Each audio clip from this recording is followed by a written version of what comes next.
பொன்மனச்செம்மல் புரட்சி தலைவர் எம்ஜிஆர், இதயம் புரட்சி தலைவி அம்மாவை வணங்கி இந்திய திருநாடே மதுராங்கத்தை நோக்கி பார்த்து கொண்டிருக்கிறது. பாரத பிரதமர் அவர்கள் என்ன பேச போகிறார் என்று நாடே எதிர்பார்த்துக் கொண்டிருக்கின்றது. பாரத பிரதமர் அவர்கள் இந்த மண்ணிலே கால் வைத்தவுடனே இயற்கையே சூரியனை மறைத்து விட்டது.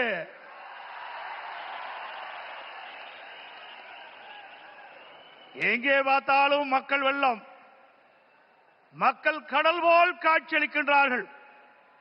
இந்த மதுராந்தம் பூமியே குலுங்குகின்ற அளவுக்கு மக்கள் வெள்ளம்.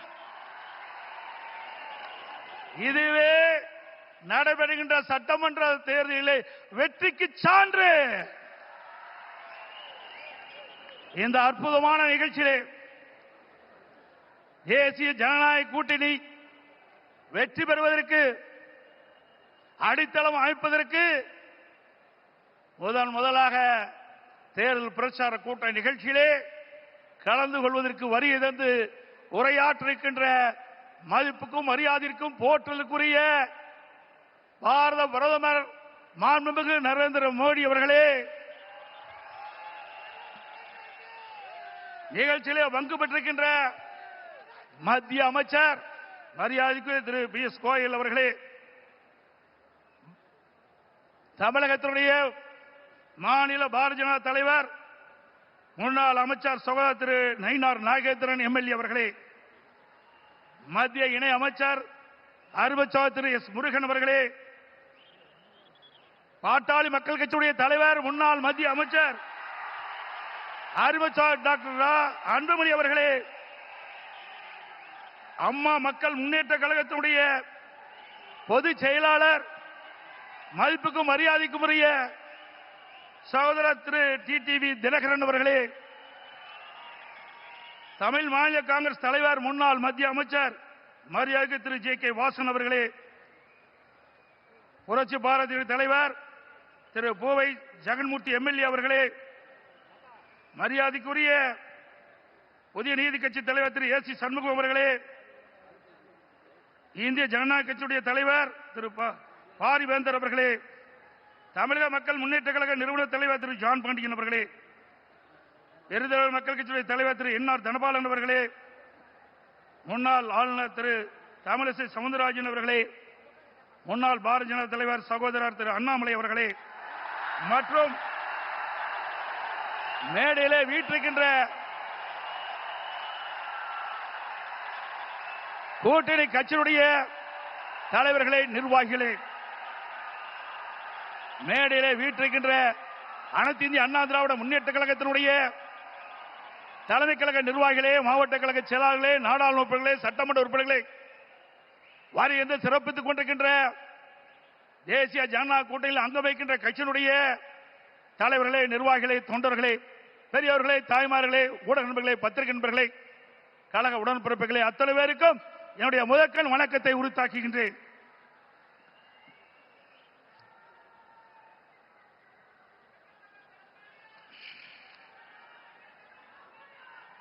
நாளம் கருதினும் கைகூடும், காலம் கருதி இடத்தார் செய்யின்.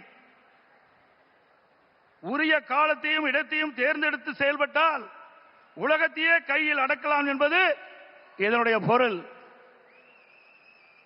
நம்மை எதிர்ப்பவர்கள் எத்தகைய வஞ்சக நெஞ்சம் கொண்டவர்களாக இருந்தாலும், தீயவர்களாக இருந்தாலும், உரிய காலத்தில் உரிய இடத்தில் உரியவர்களோடு ஒன்றிணைந்து உறுதியாக செயல்பட்டால் வெற்றி என்பது நிச்சயம். அத்தகைய தருணம் இப்பொழுது நமக்கு கிடைத்துள்ளது.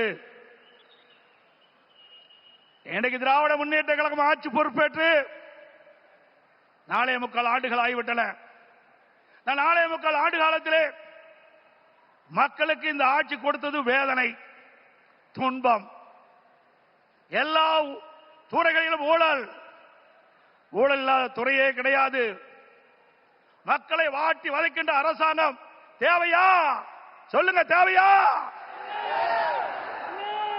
மக்களோட ஆட்சி அகற்றப்பட வேண்டும்.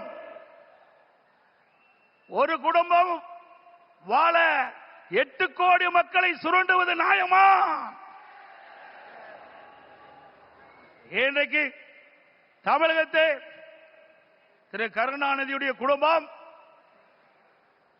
ஆட்சியிலே அமர்ந்து கொள்ளையடித்துக் கொண்டிருக்கின்றது. திரு கருணாநிதி அவர்கள் முதலமைச்சராக இருந்தார். அதற்கு பிறகு ஸ்டாலின் முதலமைச்சராக இருக்கிறார். ஆட்சி பொறுப்பேற்று 4.25 ஆண்டு காலத்திலே அவர் செய்த சாதனை ஒன்றே ஒன்று, ஊழல் ஊழல் ஊழல். இன்றைக்கு திரு ஸ்டாலினுடைய குடும்பம் உலக அளவிலே மிகப்பெரிய பணக்கார குடும்பமாக திகழ்ந்து கொண்டிருக்கிறது. திரு ஸ்டாலினுக்கு பிறகு உதயநிதி ஸ்டாலின் வர வேண்டும் என்று எண்ணுகின்றார். திராவிட முன்னேற்ற கழகத்தில் எத்தனையோ பேர் உழைத்தவர்கள் இருக்கின்றார்கள். அவர்கள் எல்லாம் வீதியிலே பார்க்கப்படுகிறோம். ஆனால் திரு கருணாநிதி குடும்பத்திலே பிறந்தவர்களுக்குத்தான் அந்த கட்சியிலும் இடம், அதிகாரத்தில் இடம்.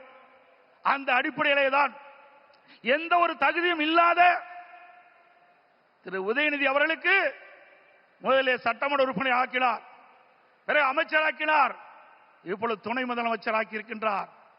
அடுத்தது எந்த காலத்துக்கும் எந்த பதவிக்கும் திரு கருணாநிதி குடும்பம் வர முடியாது. வர முடியுமா? இந்த தேர்தல் தான் திமுகவுக்கு இறுதி தேர்தல். தீய சக்தி திமுகவை வீழ்த்துவோம். பொன்மனச்சம்பல் புரட்சித் தலைவர் எம்ஜிஆர், இதயம் புரட்சித் தலைவர் அம்மா இருவரும் தலைவர்கள் கண்ட கனவை நிறைவேற்றுவோம். நம்முடைய தேசிய ஜனநாயக கூட்டணியுடைய சக்தியால் பாரத பிரதமர் நமக்கு துணை நிற்கின்றார். இன்றைக்கு நம்முடைய இயக்கம் வலிமையான இயக்கம். நம்முடைய கூட்டணி வெற்றி கூட்டணி, வலிமையான கூட்டணி. தேர்தல் என்ற போரில் நம்முடைய கூட்டணி கட்சி தலைவர்கள், நிர்வாகிகள், தொண்டர்கள் இரவுகள் வாராமல் தேனீக்களை போல, எறும்பை போல சுறுசுறுப்பாக செயல்பட்டு தேர்தல் போரிலே எதிரிகளை ஓட ஓட விரட்டி வெற்றி கொடி நாட்டுவோம். செய்வீர்களா? இந்த தேர்தலை பொறுத்த வரைக்கும் குடும்ப வாரிசுக்கு முற்றுப்புள்ளி வைக்கின்ற தேர்தல், குடும்ப ஆட்சிக்கு முடிவு கட்டுகின்ற தேர்தல், ஊழல் நிறைந்த ஆட்சிக்கு முடிவு கட்டுகின்ற தேர்தல். இந்த தேர்தல் நம்முடைய வெற்றிக்கு மக்கள் துணை நிற்கின்றார்கள். நம்முடைய கூட்டணி கட்சி தலைவர்கள் இன்றைக்கு எழுச்சியோடு இங்கே உரையாற்றிருக்கின்றார்கள். எனக்கு பின்னாலே பாரத பிரதமர் அவர்கள் உரையாற்றிருக்கின்றார்கள்.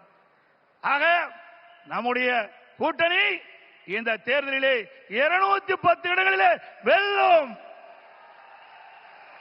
பெரும்பான்மையான இடங்களே வெல்லும். அண்ணா திமுக ஆட்சி அமைக்கும்.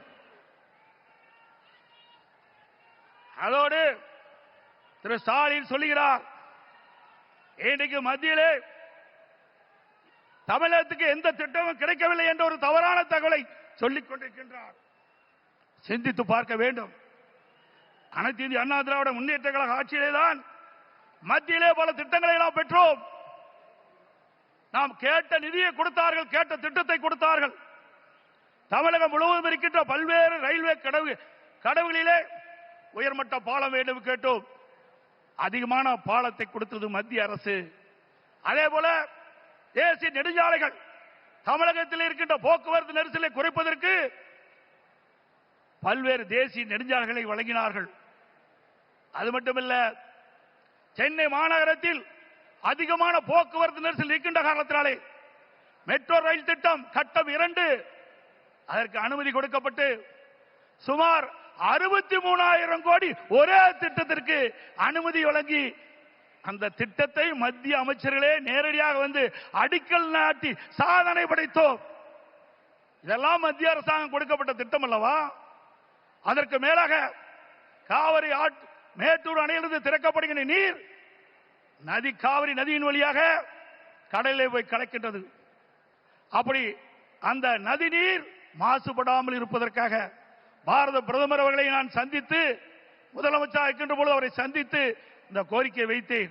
நடந்தாய் வாழி காவிரி திட்டம் சுமார் 14,000 கோடி இந்த திட்டத்திற்கு நிதி தேவை.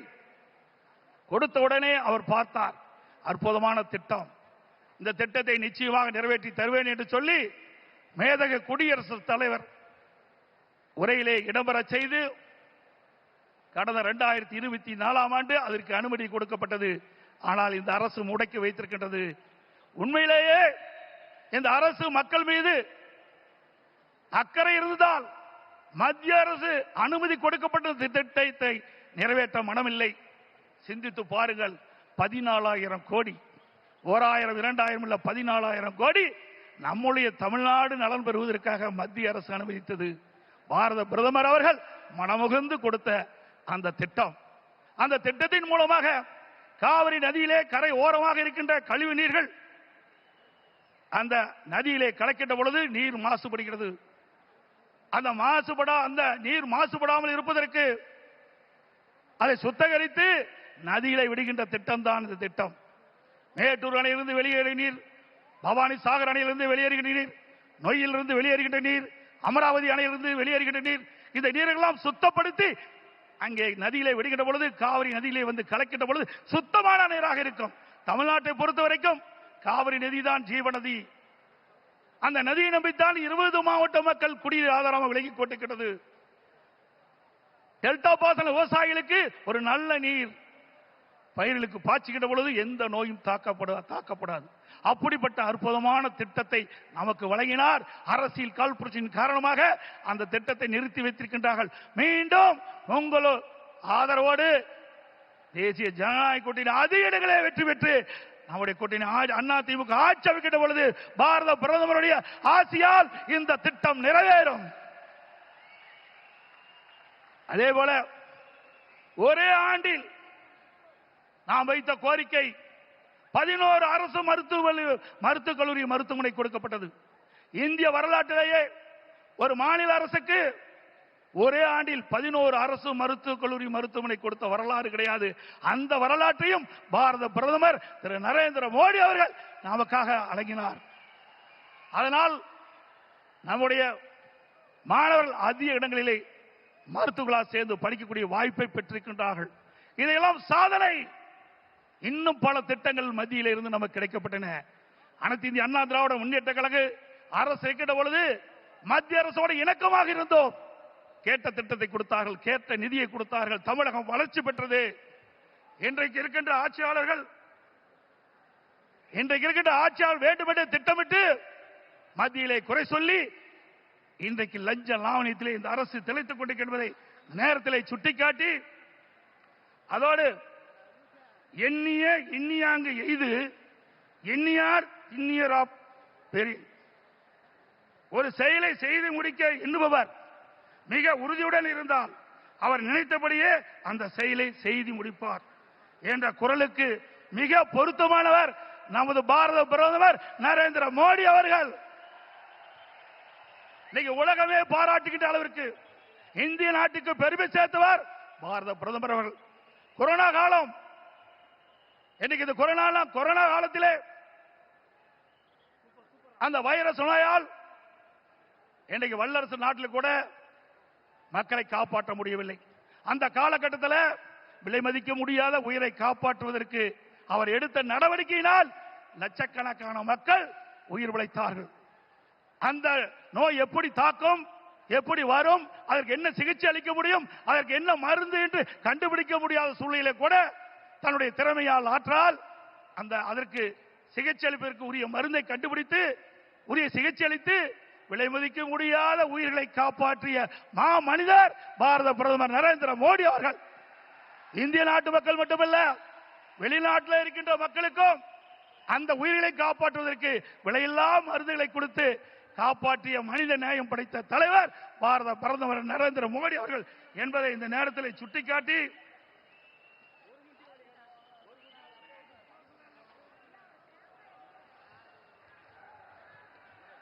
உறவுக்கு கை கொடுப்போம், உரிமைக்கு குரல் கொடுப்போம் என்ற அண்ணாவின் கொள்கையை உறக்க கூறி பொன்மனச்செம்மல் புரட்சித் தலைவர் மற்றும் இதயம் புரட்சித் தலைவர் அம்மா வகுத்து தந்த அமைதி, வளம், வளர்ச்சி என்பதை நாங்கள் தாரக மந்திரமாக என்று கூறி எங்கள் பயணத்தில் உறுதியாக எங்களுக்கு ஆதரவு கரம் நீட்டிய பாரத பிரதமர் அவர்களுக்கும் தேசிய ஜனநாயக கூட்டணி கட்சி தலைவர்களுக்கும் தொண்டர்களுக்கு மீண்டும் ஒருமுறை நன்றி தெரிவித்துக் கொள்கின்றேன்.